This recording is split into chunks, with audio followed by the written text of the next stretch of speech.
A huge benefit of synthetic wigs is that the style is baked in.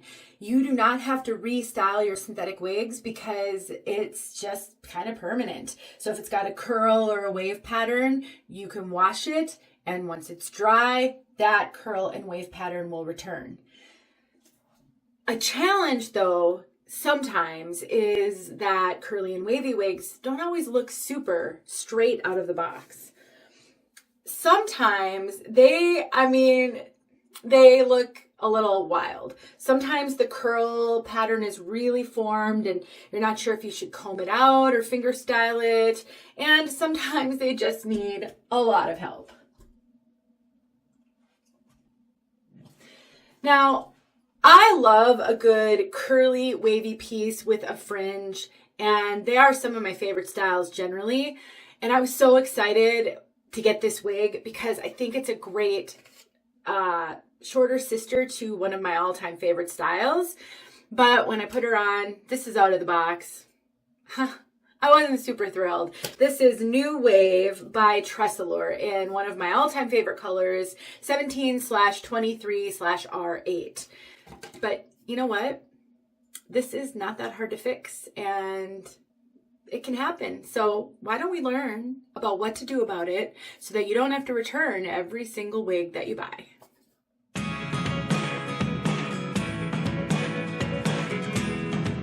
My name is Denise. I'm also known as heywigsister on Instagram and Facebook, and I'm a full-time wig wearer. I've been suffering from hair loss for over 25 years. I've been wearing wigs for almost 7 years. My 7-year anniversary is coming up here in about a month. And I love helping my fellow wig sister community. I do lots of reviews, but I also do tips and tricks videos. And this is going to be sort of a combo video. I am going to review this piece because I never have. It's my very first time ever seeing it. And I'm going to show you how to work with a wig that doesn't look super out of the box. I know that you're probably thinking you would just send this back. But the problem is, I think we return a lot more wigs than we need to. And it becomes a real frustration on the wig journey. And I hear from my fellow wig sisters all the time, and they're so frustrated because they can't find a wig that will work for them. But the reality is sometimes we've got to work for the wigs, and there's lots and lots of really easy things you can do. And I just want to encourage you to open up your mind to the fact that wigs may need a little tweaking out of the box, but once you get it the way you like it, you don't have to do that every time. With our bio hair, we had to style it almost every day. So wigs are such a convenience in that way. And so for me, it's a fair trade-off. If I have to do a little bit of something here and there to make a wig work, especially in the beginning, it's worth it to me to be happy with that wig for months to come after. So this wig is gonna be darling, I guarantee it. So the very first thing you should do when you get a wig out of the box, once you've decided to keep it, now don't do any of the things I'm talking about in this video if you think you might still return it, because you're gonna avoid your return policy. But I just have to say it. At some point you're gonna have to keep a wig, and you're just gonna have to work with it. You're gonna have to play with it. You're gonna have to figure out this journey. And I do believe it's fine to return wigs, but at some point you're stunting your growth by not keeping a wig. And if you haven't purchased a wig yet and you're watching hundreds of hours of videos, you too are going to have to take that leap at some point and purchase a wig, because there is no substitute for putting a wig on your head and holding a wig and playing with the wig. You can only learn so much from videos, and then you just got to do. So I really want to encourage you. But the first thing you're going to do once you've decided to keep the wig is you're going to shake it up. Shake up those fibers. If the wig has some Permatease, this is going to help get the fibers up off that. So that's kind of the first step. And sometimes that's really all you need to do. And don't worry, we're going to make it big, but it won't stay big. Now we're just going to finger style. I generally like to finger style curly wigs first, just to kind of see what's going to do as those fibers start to settle, as they start to separate. Some curly wigs I don't like to comb because even though the style is baked in, you can relax it to the point where it won't spring back eventually. So combing through synthetic curls could relax those curls eventually. It could also create some frizz, which if it's the first time you're doing it, and depending on the curl, you might be able to just get it back with some water, and I'll demonstrate that in a bit. But I've learned over the years what wigs I think need to be combed and what wigs just need to be finger styled. And that's personal preference. I can't really teach you that, be that specific, because it is a preference and it's just something that you'll learn over time. But you can see I'm gently combing sort of some of the layers, but not all of them. And you can see what's going on back there, but I can't. I think this one's going to be really cute. It's kind of a mixture of curly and straight, which I personally know women who have hair that curls like that. So then once you kind of shake it out and you mess it up, if you still aren't quite happy with it, you're thinking, well, I don't think that's all this wig can do for me. Then my next favorite thing to do to it is to use water on it. Just plain water. I love this mister bottle because it sprays a really fine mist and it's really easy to work with, and I'm not going to saturate my wig with just a couple of sprays unless I really want to, and then I can spray and spray and spray. So what I like to do is I like to hold the wig upside down and I like to just spray water all over it, especially where I think the curls need some refreshing.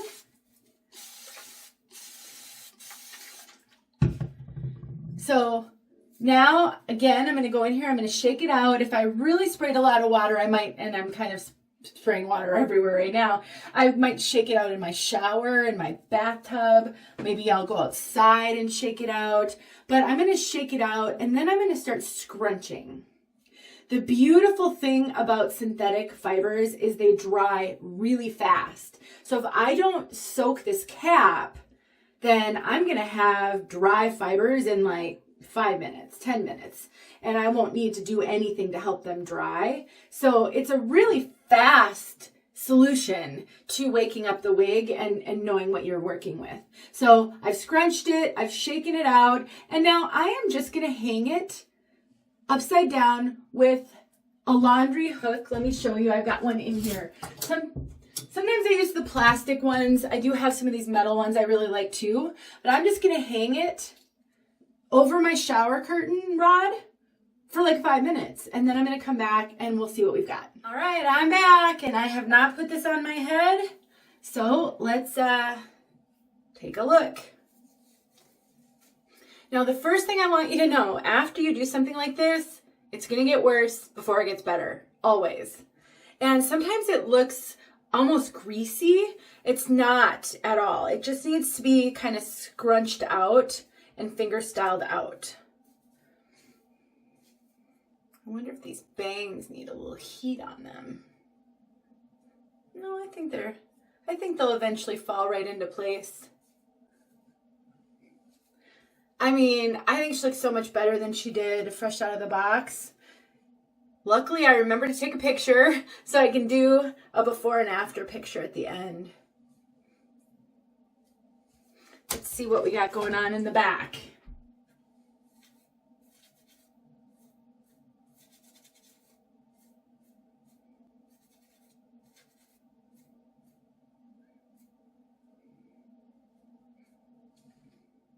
Well, I think this one is super cute.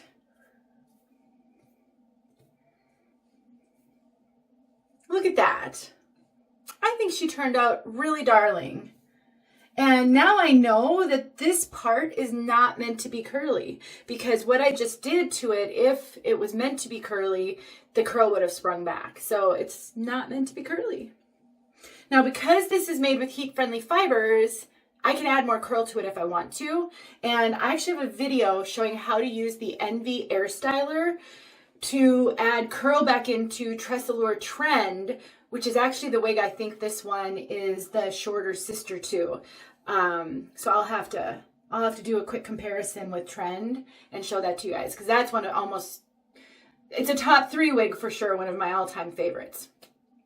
So let's talk about this one a little bit so that you, in case you like her too, you can learn a little bit about her. So I just went to the website and looked at the picture of this one to see what she's supposed to look like. I think mine's a little curlier than the one in the model picture, so they may have styled that one, straightened it a little. I'm not sure. Manufacturers sometimes style these wigs for those photo shoots, which I'm not a fan of, because then when we get the wig, we're a little disappointed because we expected it to look like the manufacturer picture, which is why I think these reviews are so helpful. And it's also why I always review a wig before I've worn it.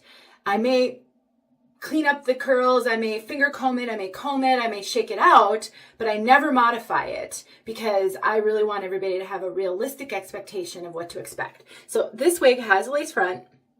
TressAllure does a really good job with their lace fronts. I'm always happy with their lace fronts. I think they do a great job. Now this does have a bang, so you really can't see the lace front, but because it has the lace front, you can manipulate this so that the bangs aren't laying flat. Now, just with my hands, they may eventually go there because sometimes you just have to retrain those fibers. But if you wanted this to have more lift in the front and maybe get those up and off the face, you could use any hot tool. I personally love to use a hot comb when I'm trying to get lift in the front, but a hot airbrush might work. These are a little short, so like the big barreled hot air brushes might not, but I can link a small barrel all plastic hot air brush that might work. The all plastic ones often don't get very hot, and sometimes you can't easily restyle a heat friendly with them. But I mean, look at how cute without a bang. I mean, I would wear it like this. I would actually probably take my hot air brush and just try to redirect those fibers. And then you have a full mono top, so you can part it anywhere you want on the top. This is a kind of a standard TressAllure cap these days. Ear tabs with bendable stays, extended nape, Velcro adjusters, and the rest is open wefted. I mean, this cap is identical to Trend. I should just grab my Trend. It's probably just right outside the door here because I wear it all the time, I think this is so cute. It's kind of this messy style. And I just would have so much fun styling. I mean, you can use clips with something like this because it has a wave pattern. I'd do a little twist and I'd put like a little claw clip. I'd probably twist a few of the strands and claw clip it up. I think that's such a cute style and I do that all the time. It's so fun. Let me grab my Trend so you can see why I think this is like her shorter sister. I think this one is actually longer than Trend. So let's do a quick comparison. I think my Trend is shorter and curlier. So here's this one. Take a snapshot. And then, okay, keep in mind, this Trend is at least 2 years old. It might be older than that. And I wear Trend all the time. So a brand new Trend probably won't look exactly like this. Yeah, she's shorter overall. I think the layers up on the top are similar, but the ultimate length is longer on New Wave. And Trend has curl that goes all the way up. The bangs are not curly, but the curl kind of goes all the way up in other parts.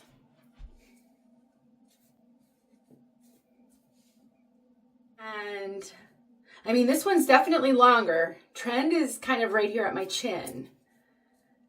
They're not identical because this is heavily layered, whereas even though Trend has layers, it's not as layered of a piece because the rest of it is shorter.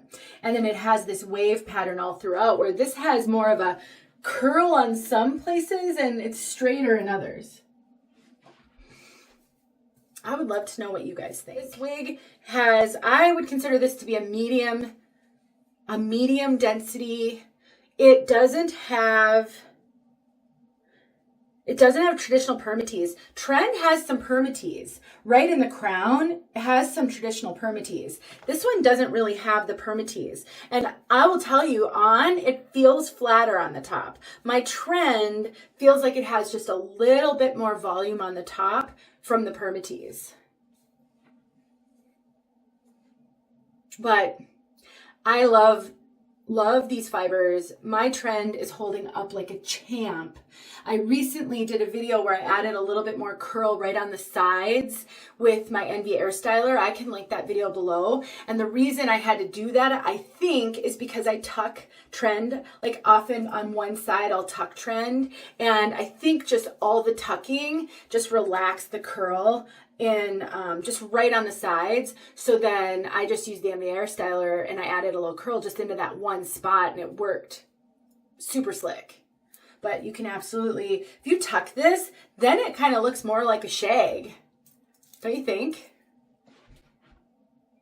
Oh, just such a cutie. Okay, I'm gonna need to wrap this up. So let's talk about fit really quick.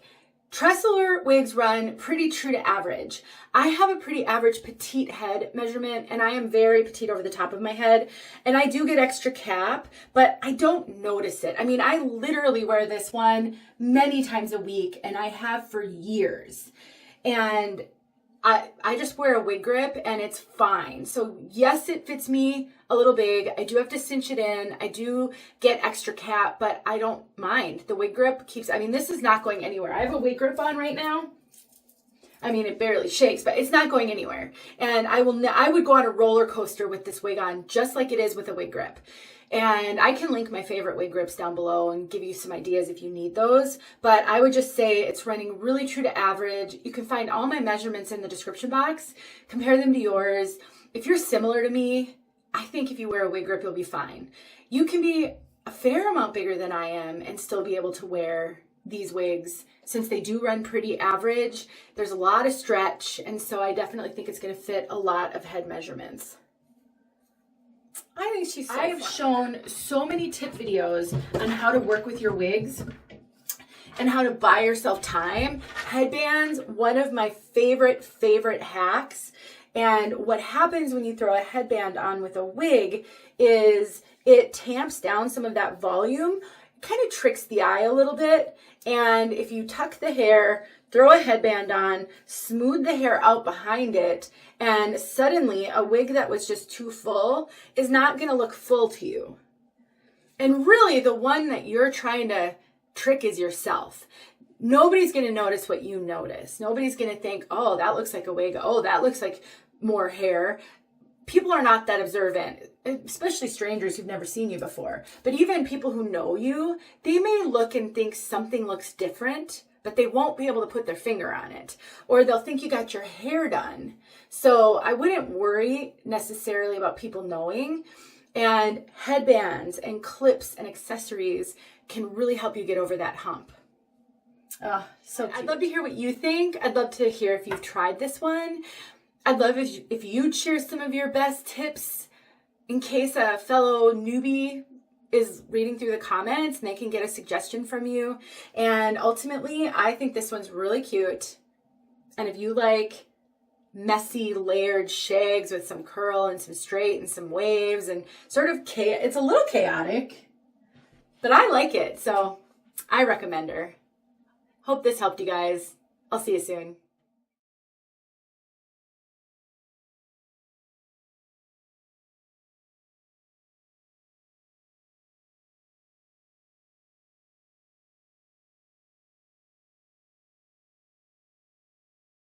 Hey friends, thanks so much for watching. Here are a few videos I think you might enjoy. Go ahead and click on one and watch.